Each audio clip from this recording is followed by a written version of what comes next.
Edi Rama,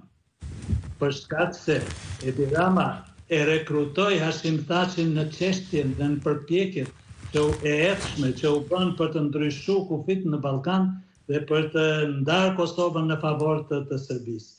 Me ndërmjetësimin e Ramës, madje me presionin e Ramës dhe me joshtet e Ramës, Hashim Thaçi u vun në shërbim të projektit të Serbisë dhe të Aleksandar Vučić për ndarjen e Kosovës. Ndarja e Kosovës dhe ndryshimi i kufimeve ku Hashim Thaçi u investua fuqimisht dhe publikisht qoj në shpalljen e aktakuzës në momentin kur ai po udhtonte për në Washington për të nënshkruar pikërisht një marrëveshje të tillë me ndryshimin e kufijve dhe ndarjen e Kosovës. Dhe kjo do të thotë se nëse ai nuk do të hynte kësaj aventure, ka patur shumë gjasa dhe mundësi që ai të mos ishte sot në bankën e